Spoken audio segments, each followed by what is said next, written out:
வணக்கம். இன்றைய நாளில் நடைபெற்ற முக்கிய நிகழ்வுகளை மின்னல் செய்தி தொகுப்பில் விரிவாகவும் சுருக்கமாகவும் பார்க்கலாம்.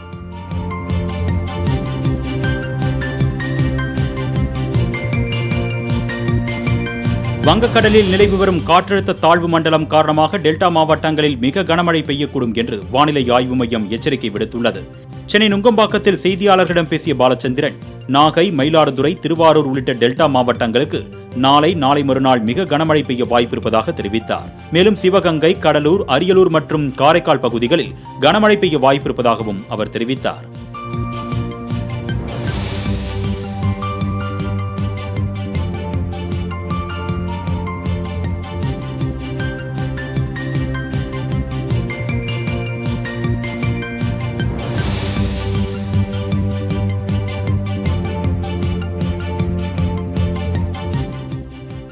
தமிழகத்தில் பல்வேறு பகுதிகளில் இன்று இரவு முதல் அடுத்த 2 நாட்களுக்கு கனமழை முதல் மிக கனமழை பெய்யக்கூடும் என்று வானிலை ஆய்வு மைய தென்மண்டல தலைவர் பாலச்சந்திரன் தெரிவித்துள்ளார். தென்கிழக்கு வங்கக்கடல் பகுதியில் நிலவும் காற்றழுத்த தாழ்வு மண்டலம் அடுத்த 24 மணி நேரத்தில் வலுப்பெறும் என்று குறிப்பிட்டார். சென்னையில் வரும் 27, 28 ஆகிய தேதிகளில் கனமழை பெய்யக்கூடும் என்று கூறிய அவர், காற்றழுத்த தாழ்வு மண்டலம் புயலாக மாறுமா என்பது தொடர்ந்து கண்காணிக்கப்படுவதாகவும் தெரிவித்தார்.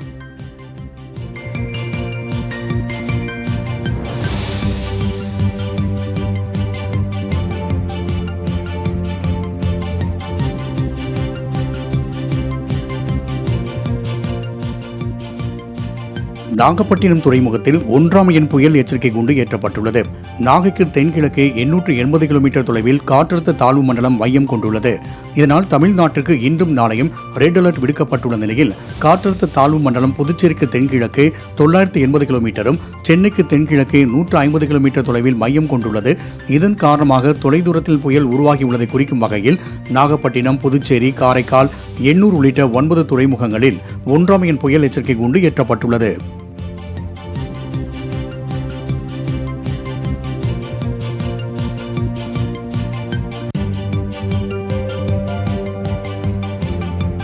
நாகையில் உள்ள பள்ளி கல்லூரிகளுக்கு நாளை விடுமுறை அளித்து மாவட்ட ஆட்சியர் உத்தரவிட்டுள்ளார். வங்கக்கடலில் நிலவி வரும் ஆழ்ந்த காற்றழுத்த தாழ்வு மண்டலம் காரணமாக டெல்டா மாவட்டங்களில் மிக கனமழை பெய்யக்கூடும் என்று சென்னை வானிலை ஆய்வு மையம் எச்சரிக்கை விடுத்துள்ளது. இதன் காரணமாக மீனவர்கள் மீன்பிடிக்க கடலுக்கு செல்ல வேண்டாம் என்று அறிவுறுத்தப்பட்டிருந்தது. இதனை கருத்தில் கொண்டு முன்னெச்சரிக்கை நடவடிக்கையாக நாகை மாவட்டத்தில் உள்ள பள்ளி கல்லூரிகளுக்கு விடுமுறை அளித்து மாவட்ட ஆட்சியர் ஆகாஷ் உத்தரவிட்டுள்ளார்.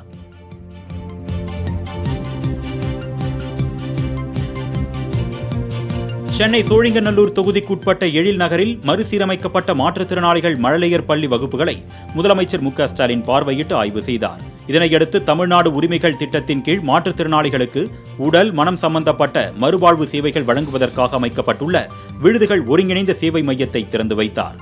தொடர்ந்து நமக்கு நாமே திட்டத்தின் கீழ் 5 வகுப்பறைகளுடன் சீரமைக்கப்பட்டுள்ள பள்ளி கட்டிடத்தில் செயல்பட்டு வரும் மாண்டிசோரி மழலையர் வகுப்புகளை பார்வையிட்டார். அத்துடன் மழலையர் பள்ளியில் சிறுவர்களுடன் ஒன்றாக தரையில் அமர்ந்து கலந்துரையாடிய நிகழ்வு அனைவரையும் நெகிழ்ச்சியில் ஆழ்த்தியது.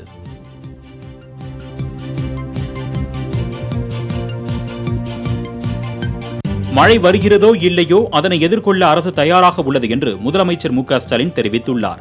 சென்னையில் செய்தியாளர்களிடம் பேசிய அவர், பருவமழையை எதிர்கொள்ள அனைத்து மாவட்ட ஆட்சியர்களுக்கும் அறிவுறுத்தல் வழங்கப்பட்டிருப்பதாக தெரிவித்தார். மேலும் நாடாளுமன்ற கூட்டத்தொடரில் என்ன பேச வேண்டும் என்பது குறித்து எம்பிக்களுக்கு அறிவுறுத்தப்பட்டிருப்பதாகவும் மு.க.ஸ்டாலின் கூறினார். அதானி விவகாரம் குறித்து ராமதாஸ் வெளியிட்ட அறிக்கை குறித்த கேள்விக்கு அவருக்கு வேலை இல்லாததால் அறிக்கை விடுவதாக கூறிவிட்டு சென்றார்.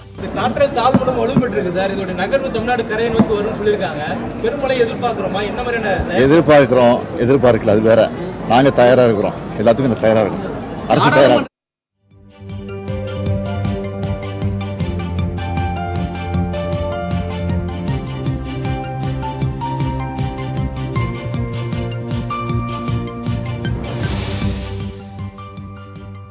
முதலமைச்சர் ஆணவத்துடன் பேசுவது அந்த பதவிக்கு அழகல்ல என்று ராமதாஸ் குறித்த முதலமைச்சரின் கருத்துக்கு பாமக தலைவர் அன்புமணி ராமதாஸ் கண்டனம் தெரிவித்துள்ளார்.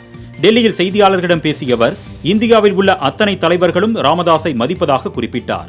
கேள்வி கேட்டால் பதில் சொல்ல வேண்டியது முதலமைச்சரின் கடமை என்று குறிப்பிட்ட அன்புமணி ராமதாஸ் இல்லை என்றால் கருணாநிதி 2006ஆம் ஆண்டு முதலமைச்சராக இருந்திருக்க முடியாது என்றும் தெரிவித்தார்.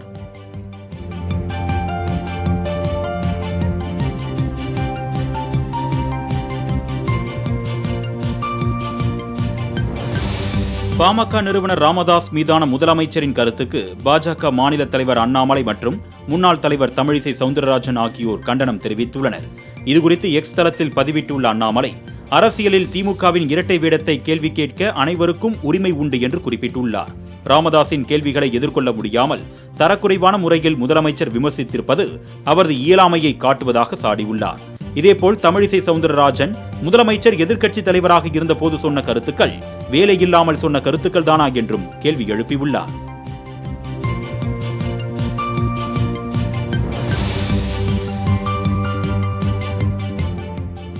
டிசம்பர் 9ஆம் தேதி தமிழக சட்டப்பேரவை கூட்டம் நடைபெறவுள்ளதாக சபாநாயகர் அப்பாவு அதிகாரப்பூர்வமாக அறிவித்துள்ளார். சென்னை தலைமை செயலகத்தில் செய்தியாளர்களை சந்தித்த அப்பாவு இதனை தெரிவித்தார். கூட்டத்தொடர் எத்தனை நாட்கள் நடைபெறும் என்பது குறித்து அலுவல் ஆய்வுக்குழு கூடி முடிவு செய்யப்படும் என்றும், பேரவை நிகழ்வுகளை முழுமையாக நேரலை செய்ய படிப்படியாக நடவடிக்கை எடுக்கப்பட்டு வருவதாகவும் சபாநாயகர் கூறினார்.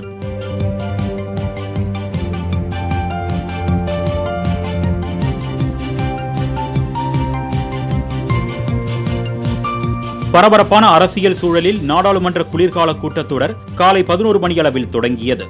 இந்த ஆண்டுக்கான குளிர்கால கூட்டத்தொடர் இன்று முதல் டிசம்பர் 20ஆம் தேதி வரை நடைபெறுகிறது. இந்த கூட்டத்தொடரின் போது 16 மசோதாக்கள் தாக்கல் செய்யப்படும் என்று எதிர்பார்க்கப்படுகிறது. இந்நிலையில் பல எதிர்பார்ப்புகளுக்கு மத்தியில் கூடிய குளிர்கால கூட்டத்தொடர் காலை தேசிய கீதத்துடன் தொடங்கியது.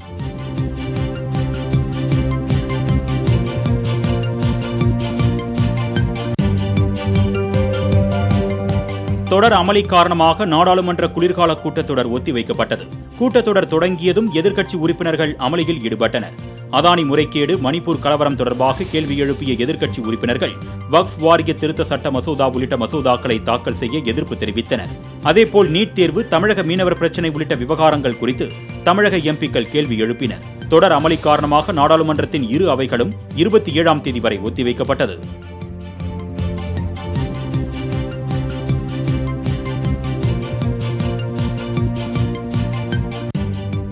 மக்களால் நிராகரிக்கப்பட்டவர்கள் நாடாளுமன்றத்தை சீர்குலைப்பதாக பிரதமர் மோடி குற்றம் சாட்டியுள்ளார். இதுகுறித்து செய்தியாளர்களிடம் பேசிய பிரதமர் மோடி, ஜனநாயகத்தை அவமதித்து புதிய நாடாளுமன்றத்தின் பங்களிப்பை எதிர்க்கட்சி எம்பிக்கள் முடக்குவதாக சாடினார். தொடர்ந்து பேசிய பிரதமர் மோடி, நாட்டு மக்கள் அதிகார பசி கொண்டவர்களை நிராகரித்து விட்டதாகவும், அவர்களுக்கு மக்கள் மீது எந்த அக்கறையும் இல்லை என்றும் குற்றம் சாட்டினார்.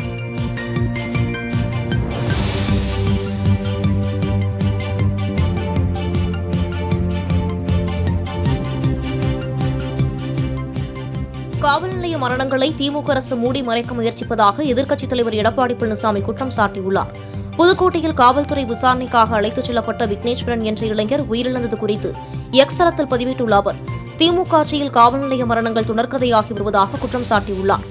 சாத்தான்குளம் ஜெயராஜ் பினிக்ஸ் மரணத்தின் போது வானத்துக்கும் பூமிக்கும் முழங்கிய மு.க.ஸ்டாலின் அவரது ஆட்சியில் தொடரும் காவல் நிலைய மரணங்களுக்கு என்ன பதில் சொல்லப் போகிறார் எனவும் எடப்பாடி பழனிசாமி கேள்வி எழுப்பியுள்ளார்.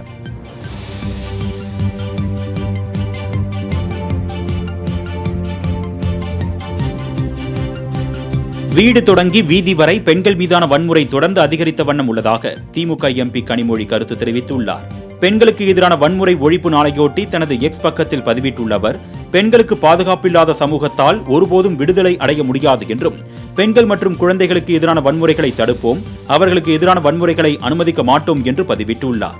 மேலும் ஆண்களுக்கு நிகராய் சமூக அடுக்கின் அத்தனை படிகளையும் தனது அறிவால், உழைப்பால் கட்டியமைத்தவர்கள் பெண்கள் என்றும் கனிமொழி புகழாரம் சூட்டியுள்ளார்.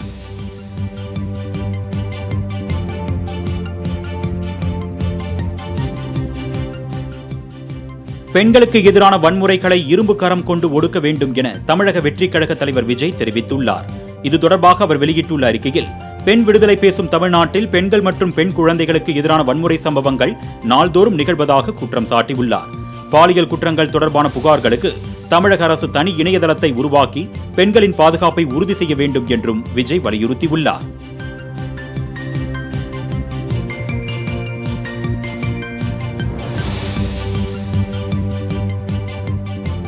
துணிச்சல் இருந்தால் எந்த கட்சி பணம் கேட்டது என கூறுங்கள் என்று திண்டுக்கல் சீனிவாசனுக்கு முத்தரசன் சவால் விடுத்துள்ளார்.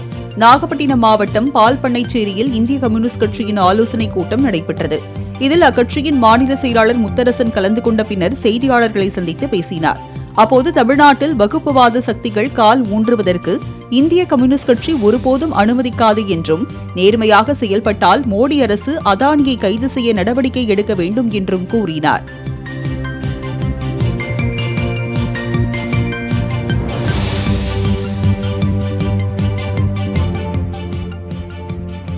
சென்னை வேளச்சேரியில் ஆக்கிரமிப்பு என்று கூறி குடியிருப்புகளை கையகப்படுத்தும் முடிவை அரசு கைவிட வேண்டும் என நாம் தமிழர் கட்சி ஒருங்கிணைப்பாளர் சீமான் வலியுறுத்தியுள்ளார்.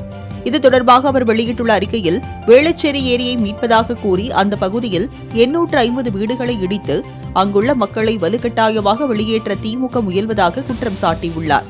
ஏரி நீர்வழித்தடங்களை ஆக்கிரமித்து கட்டியுள்ள தனியார் கல்லூரிகள், மருத்துவமனைகள், அரசு கட்டிடங்கள் மீது எவ்வித நடவடிக்கையும் எடுக்காது ஏன் என சீமான் கேள்வி எழுப்பியுள்ளார். மேலும் பூர்வகுடி மக்களை திட்டமிட்டு அப்புறப்படுத்தும் கொடுங்கோன்மை செயல்கள் இனியும் தொடரக்கூடாது எனவும் வலியுறுத்தியுள்ளார்.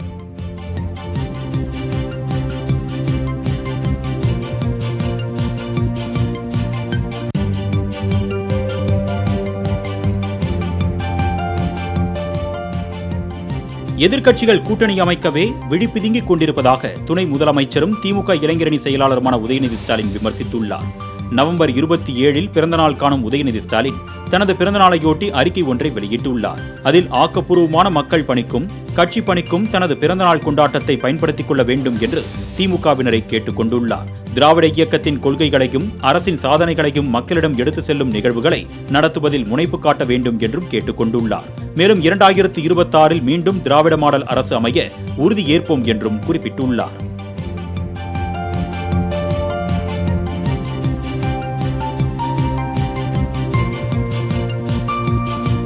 அரசு பள்ளி ஆசிரியர்கள் பற்றாக்குறையால் தமிழக மாணவர்கள் பாதிக்கப்பட்டுள்ளதாக எடப்பாடி பழனிசாமி கண்டனம் தெரிவித்துள்ளார். இதுகுறித்து அவர் வெளியிட்டுள்ள அறிக்கையில், திமுக அரசு பதவியேற்றதிலிருந்து கல்வித்துறையில் ஆயிரக்கணக்கான பணியிடங்கள் காலியாக உள்ளதாக குறிப்பிட்டுள்ளார். மாணவர்களின் நலன் கருதி பட்டதாரி ஆசிரியர் பணியிடங்களுக்கு தேர்வு எழுதியவர்களிலிருந்தே காலியாக உள்ள 5154 பணியிடங்களுக்கும் முழுமையாக நிரப்பிட வேண்டும் என்றும் இபிஎஸ் வலியுறுத்தியுள்ளார்.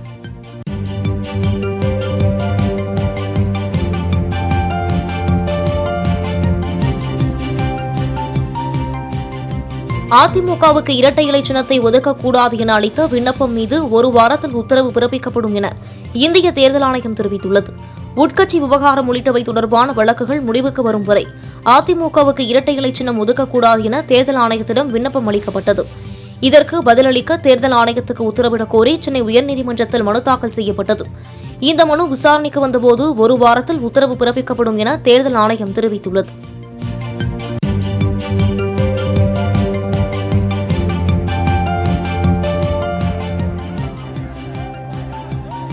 மதுரையில் நடைபெற்ற அதிமுக கள ஆய்வுக் கூட்டத்தில் அக்கட்சியினர் ஒருவருக்கொருவர் மோதிக்கொண்டதால் பரபரப்பு ஏற்பட்டது.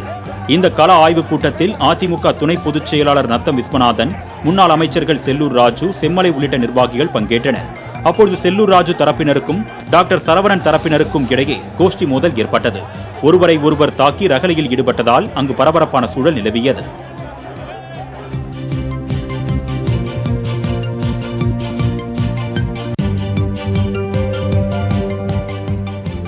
அதிமுக கள ஆய்வுக் கூட்டத்தில் மோதல் இல்லை, பணிபுரிவதன் போட்டி என்று அதிமுக துணை பொதுச் செயலாளர் நத்தம் விஸ்வநாதன் தெரிவித்துள்ளார். மதுரையில் நடைபெற்ற கள ஆய்வுக் கூட்டத்திற்கு பின் செய்தியாளர்களிடம் பேசிய அவர், அதிமுகவில் மோதல் இருப்பது போன்ற தோற்றத்தை ஏற்படுத்த முயற்சி நடப்பதாக கூறினார். அதிமுகவில் எந்த சலசலப்பும் இல்லை என்று குறிப்பிட்ட அவர், சிலர் எழுப்பிய சத்தத்தை பெரிதாக்கிவிட்டதாக கூறினார்.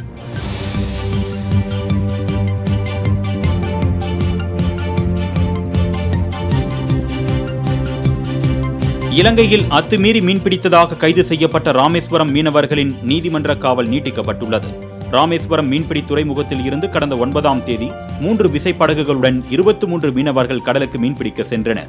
அப்போது அவர்களை சுற்றி வளைத்த இலங்கை கடற்படையினர் எல்லை தாண்டி மீன்பிடித்ததாக அனைவரையும் கைது செய்து யாழ்ப்பாணம் சிறையில் அடைத்தனர். இன்று நீதிமன்ற காவல் முடிந்த நிலையில் ஆஜர்படுத்தப்பட்ட மீனவர்களின் நீதிமன்ற காவலை டிசம்பர் 3ஆம் தேதி வரை நீட்டித்து நீதிபதி உத்தரவிட்டார்.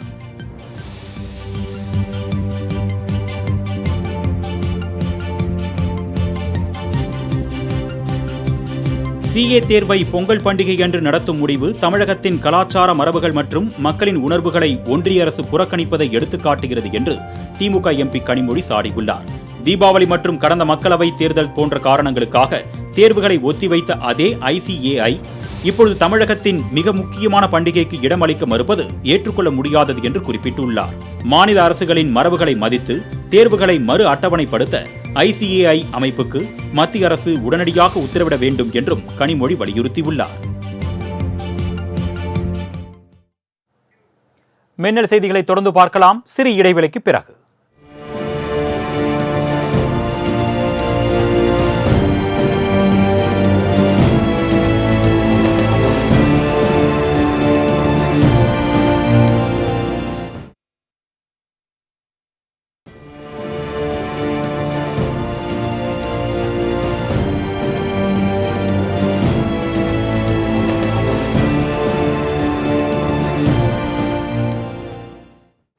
மின்னல் செய்திகள் தொகுப்புக்கு மீண்டும் வரவேற்கிறோம். தொடர்ந்து வரும் செய்திகளை சுருக்கமாகவும் விரைவாகவும் பார்க்கலாம்.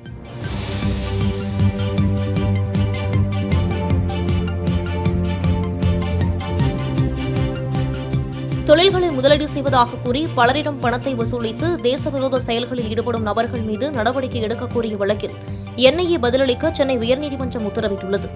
இந்த வழக்கில் சென்னை செங்குன்றத்தை சேர்ந்த மாரியப்பன், வெளிமாநிலங்களைச் சேர்ந்த ரியாஷ் அகமது, முகமது அமீர் உள்ளிட்டோர் மீது மனுதாரர் குற்றம் சாட்டியிருந்தார். செங்குன்றம் காவல்துறை NIA-வுக்கு புகார் அளித்தும் நடவடிக்கை எடுக்கப்படவில்லை என தெரிவிக்கப்பட்டது. வழக்கை விசாரித்த நீதிமன்றம் NIA மற்றும் காவல்துறை பதிலளிக்க உத்தரவிட்டுள்ளது.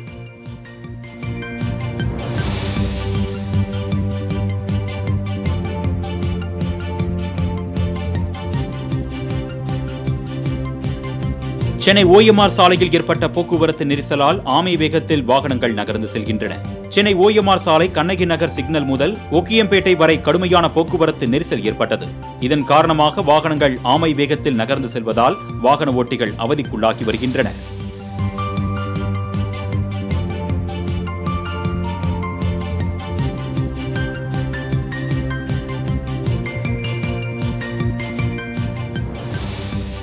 பாம்பன் பாலத்தின் 12வது தூணில் பூச்சிகள் பெயர்ந்து இரும்பு கம்பி வெளியே தெரிவதால் மக்கள் அச்சமடைந்துள்ளனர். இந்திய பெருங்கண்டத்தையும் ராமேஸ்வரம் தீவும் இணைக்கக்கூடிய பிரதான வழித்தடங்களில் ஒன்றாக பாம்பன் பாலம் திகழ்ந்து வருகின்றது. இந்த நிலையில் பாம்பன் இந்திரா காந்தி சாலை பாலத்தின் 12வது தூணில் சிமெண்ட் பூச்சி பெயர்ந்து உள்ளே இருக்கக்கூடிய இரும்பு கம்பி வெளியே தெரியும் அவல நிலை ஏற்பட்டுள்ளது. விபத்து ஏற்படும் அபாயம் உருவாவதற்கு முன்பாக இதனை நெடுஞ்சாலைத்துறை அதிகாரிகள் சரி செய்ய வேண்டும் என ராமேஸ்வரம் தீவு பகுதி மக்கள் கோரிக்கை விடுத்துள்ளனர்.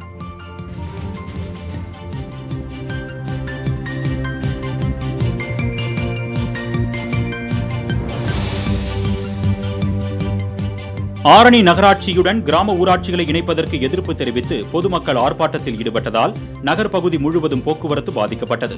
நகராட்சி விரிவாக்க பணிகளுக்காக ஊரக நகர்ப்புறம் சார்பில் கிராம ஊராட்சிகளை இணைக்கும் பணிகளில் அரசு செயல்பட்டு வருகிறது. இதற்கு எதிர்ப்பு தெரிவித்து கிராம மக்கள் பஜார் வீதி வழியாக கண்டன முழக்கங்களை எழுப்பி ஊர்வலமாக சென்றனர். பின்னர் கிராம மக்கள் ஆரணி வட்டாட்சியர் அலுவலகத்திற்கு முன் ஆர்ப்பாட்டத்தில் ஈடுபட்டனர்.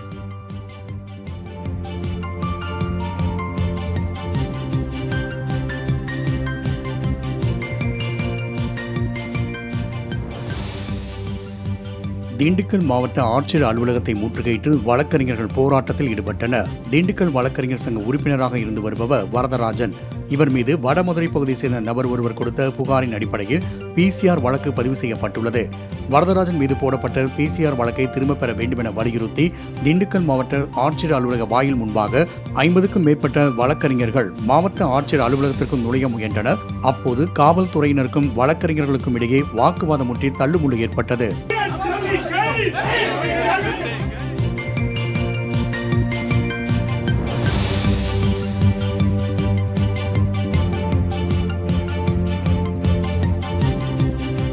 மேல்மருவத்தூர் ரயில்வே கேட் உடைந்ததால் 3 கிலோமீட்டர் தூரத்திற்கு போக்குவரத்து நெரிசல் ஏற்பட்டது.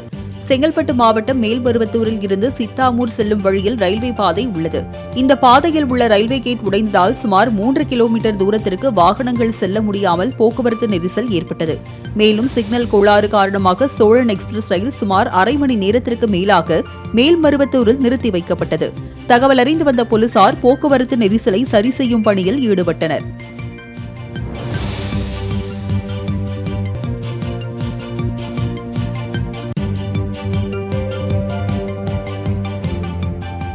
குடியரசுத் தலைவர் நாளை மறுநாள் ஹெலிகாப்டர் மூலம் உதகைக்கு வருவதையொட்டி ஹெலிகாப்டர் ஒத்திகை நடைபெற்றது. இந்திய குடியரசுத் தலைவர் திரௌபதி முர்மு நாளை மறுநாள் டெல்லியிலிருந்து தனி விமானம் மூலமாக கோவை வருகின்றார். பின்னர் அங்கிருந்து உதகை தீட்டுக்கல் பகுதிக்கு ஹெலிகாப்டரில் வந்தடையும் அவர் ராஜ்பவன் ஆளுநர் மாளிகையில் 3 நாட்கள் தங்குகின்றார். இதனால் தீட்டுக்கல் பகுதியில் உள்ள ஹெலிகாப்டர் இறங்குதளம் ராணுவம் மற்றும் காவல்துறை கட்டுப்பாட்டின் கீழ் கொண்டு வரப்பட்டுள்ளது. மேலும் தற்போது ஹெலிபேட் தளத்தை வெடிகுண்டு நிபுணர்கள் கருவிகளை கொண்டு தீவிர சோதனையில் ஈடுபட்டுள்ளனர்.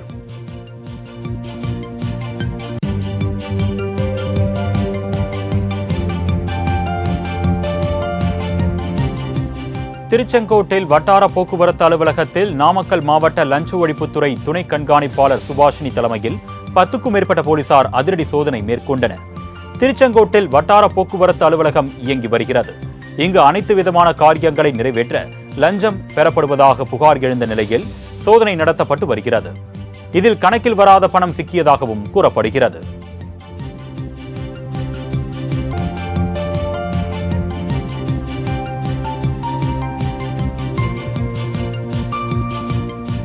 அரியலூர் பேருந்து நிலையத்தில் இருந்து சென்னைக்கு 2 புதிய பேருந்து சேவையை போக்குவரத்து துறை அமைச்சர் சிவசங்கர் கொடியசைத்து தொடங்கி வைத்தார். அரியலூரிலிருந்து செல்லும் இந்த பேருந்து குன்னம், வேப்பூர் வழியாக சென்னை கிளாம்பாக்கத்திற்கும், மற்றொரு பேருந்து அரியலூரிலிருந்து குன்னம், பெரம்பலூர் வழியாக சென்னை கிளாம்பாக்கத்திற்கும் செல்லும் என்று தெரிவிக்கப்பட்டுள்ளது. இதில் ஆட்சியர் ரத்தினசாமி, எம்எல்ஏ சின்னப்பா மற்றும் அரசு அதிகாரிகள், திமுக நிர்வாகிகள் கலந்து கொண்டனர்.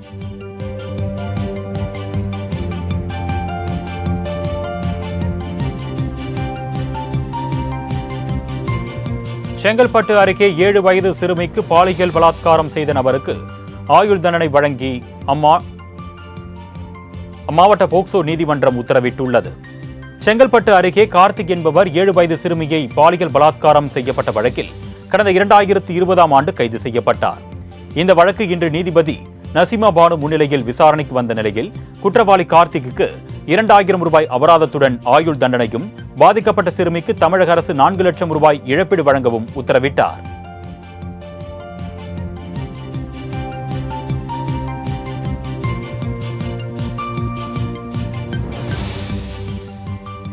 மகாராஷ்டிராவில் அடுத்த முதலமைச்சர் யார் என்கின்ற குழப்பம் தொடர்ந்து நீடித்து வருகிறது.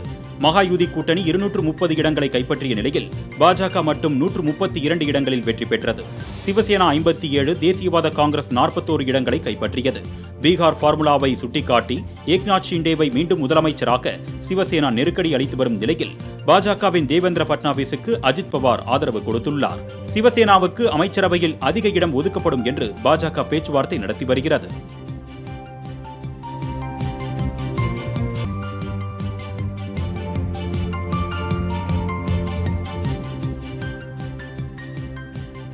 மணிப்பூரின் இம்பால் கிழக்கு மாவட்டத்தில் ஆயுதப்படை சிறப்பு அதிகாரங்கள் சட்டத்திற்கு எதிராக ஊரடங்கு உத்தரவை மீறி பெண்கள் பேரணி நடத்தினர். வன்முறையால் பாதிக்கப்பட்ட ஜிரிபாம் உட்பட மணிப்பூரின் 6 காவல் நிலைய பகுதிகளில் ஆயுதப்படை சிறப்பு அதிகாரங்கள் சட்டத்தை மத்திய உள்துறை அமைச்சகம் அமல்படுத்தியுள்ளது. கொங்பா பசாரில் இருந்து தொடங்கிய இந்த பேரணியின் போது கொடூரமான சட்டத்தை திணிப்பதை நிறுத்த வேண்டும், பெண்கள் மற்றும் குழந்தைகள் கொல்லப்படுவதை தடுக்க வேண்டும் என நூற்றுக்கணக்கான பெண்கள் முழக்கங்களை எழுப்பியவாறு சென்றனர்.